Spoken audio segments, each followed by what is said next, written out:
It's rare to see someone in authority apologise so fully for a mistake made by their organisation. This afternoon, Lothian and Borders Police issued an apology to the family of Simon San for refusing to treat his killing as a racially motivated crime, and issued a public apology. But the case does raise issues about how the police and the Crown Office handle race-hate crimes, as Katrina Renton reports. I have apologised privately to the family for that failure and would like to repeat that apology publicly. An admission of failure. Almost exactly a year ago, 40-year-old Simon San was just doing his job at a takeaway in Edinburgh. He was killed. Police ignored his family's insistence that the crime was racially motivated. I am sorry that we did not listen to you when you told us that you thought the attack on Simon was racially motivated. I am sorry that we did not treat you in a way that made you feel like you mattered to us. I am sorry that we did not record and investigate the attack on Simon as a racist incident when we should have done so. No apology can bring back a much-loved son and brother. Mr. San's father spoke through his solicitor. The findings do not offer me any peace. They merely confirm that we were right and that we have not been treated appropriately by the officers. This is the darkest moment of my life, knowing that I am going to be left alone in this house soon. My wife's health was improving after an operation 2 years ago. Since Simon's death, her health has been deteriorating. The inquiry also demonstrated that racist incidents before my son's death were not addressed appropriately.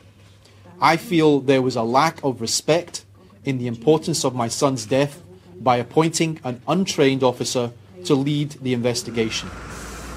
Mr. San was parking his delivery car when a gang of youths attacked him. They rocked the car.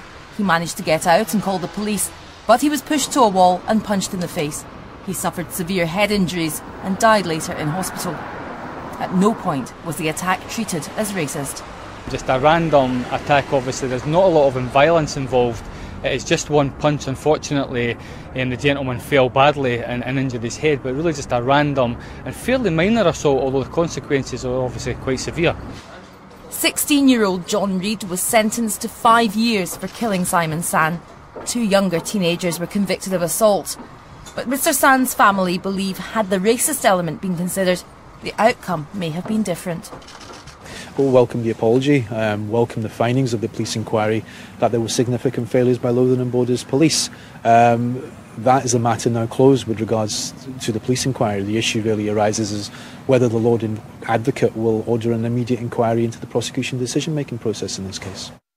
The police carried out an internal investigation. Its conclusions were damning. It found significant failings in the police inquiry.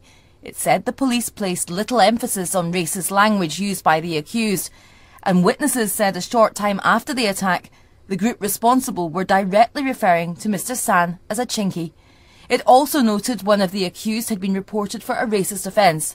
2 of the other accused had previously been charged together for an incident where the victim was a Chinese shopkeeper. It concluded Lothian and Borders Police had failed to recognise the attack on Simon was racist. The Stephen Lawrence inquiry defined a racist incident is any incident which is perceived to be racist by the victim or any other person. There are over 100,000 people from all minority ethnic backgrounds in Scotland. Last year, 5,819 racially aggravated crimes were committed here.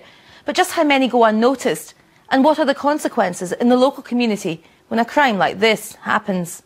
There was a damage at the beginning of the inquiry, but listening to the senior police officers today, there is a trust gained again, and I feel that that the police needs more training, so they handle case properly, and especially these sensitive cases should be dealt in a different way.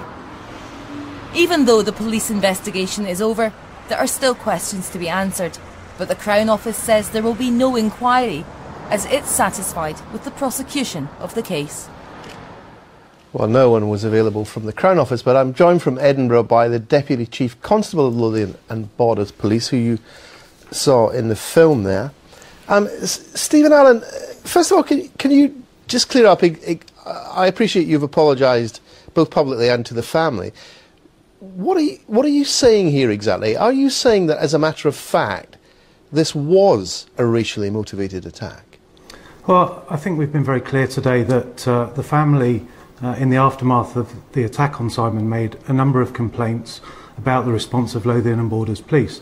Those complaints covered a range of issues, including statements that we made to the media, our investigation of previous offences, issues such as the use of interpreters during the inquiry, and significantly our failure to listen to them early on when they said that they believed the attack was motivated by racism. Our failure at that stage to record the incident as a racist incident.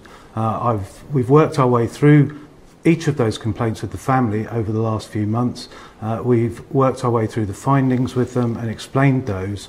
As I said at the press conference earlier, I have sat down with the family and apologised privately to them, but their feeling, quite rightly, was that we'd made statements in the media publicly in the immediate aftermath of Simon's death, and therefore it was appropriate that we should make our apology to the family public as well. That doesn't really answer my question, which is whether you now believe that this was a racially motivated attack.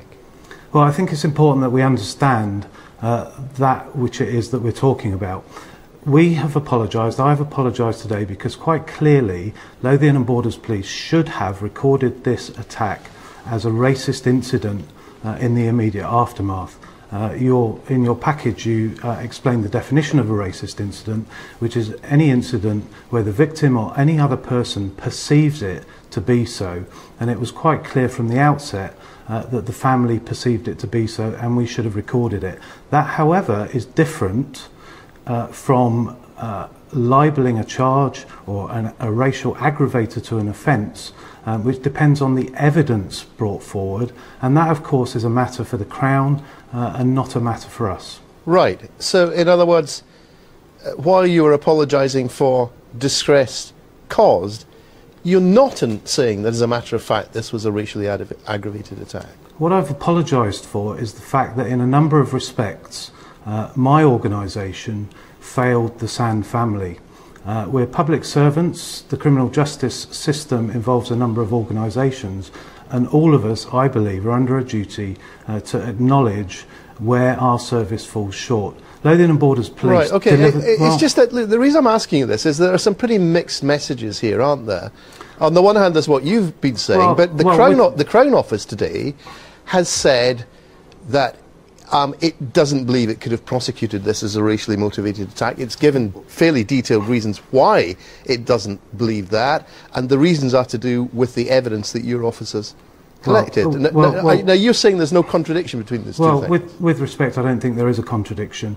There's been much debate in recent weeks about police accountability. What you've seen today is police accountability in real life.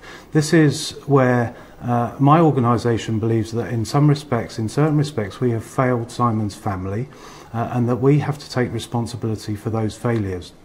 We've been very clear about what those failures are, and my apology was very specific in terms of our failure to listen to the family, our failure to treat them in a way that makes them feel like they matter. I understand that. Please, if you'll allow me to finish.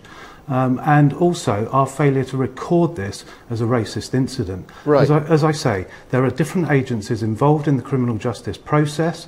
We have answered for our actions. It is not my place to answer on behalf of other organisations. They will now do that for themselves. Well, of course it's not your responsibility to answer on behalf of other organisations, but if I can just quote you from the Crown Office statement today, it said, "The Crown was alert to the question of racial motivation from the beginning of the investigation and raised the issue with the police at an early stage." It then goes on to say, "After careful consideration of all the available evidence provided to the Crown by the police, Crown Counsel concluded that there was no evidence to show that the attack on Mr. San was racially motivated." And they're saying there's no need for any inquiry into their own behaviour. Now, that is a very different public message about what you told them than the message you're trying to put out? Well, I don't think it is. I think there are 2 points that I would make in response to that. The first is that a guiding principle for us in such circumstances is that an issue for the family is an issue for us. Therefore, if the family ask a question, then we are under a duty to try and provide them with an answer. We have done that in respect of the actions of Lothian and Borders Police. The family are now, as I understand it, asking different questions of the Crown Office, and the Crown Office now have to determine how they choose to answer those questions. So that's the first point I'd make in response to that. The second point I'd make in response to that is that we provided all the evidence that was available to the Crown, and it is for them to answer how they assessed that evidence and how they came to the decisions they made on it. The inquiry that we've conducted following the complaints by the Sand family found that there was no additional evidence that the original inquiry hadn't found that we had not passed to the Crown Office. Right. But I do think it's important to stress that our apology for failing to record this as a racist incident is not the same as answering for the Crown in relation to decisions they made about the evidence. Only they can provide those answers. But there still is, from the point of view of the public, what appears to be being said collectively by the authorities is, look, we're very sorry we didn't treat this as a racist incident because, under the terms of the Stephen Lawrence investigation, if someone, a third party, feels it is, then we will acknowledge that it is. But actually, as a matter of fact, it wouldn't have made one whit of difference to the ways in which the boys concerned were prosecuted or the results of the case. Now, I appreciate you keep saying you're not the Crown Office, and I understand that, but for an ordinary member of the public, this just looks, frankly, odd. Well, I'm not sure that it does. I think it's a question about what kind of police service you want, and of course that's a hugely current issue in Scotland at the moment. What kind of police service do the public want? I believe that they want a police service like Lothian and Borders Police that routinely delivers excellence, but when we get it wrong, we're prepared to stand up and acknowledge that we get it wrong, that we got it wrong, that we're prepared to say we've learnt from that, and that our commitment is to change to be better. All right. Stephen Allen, Luke, thank you very much indeed. Now,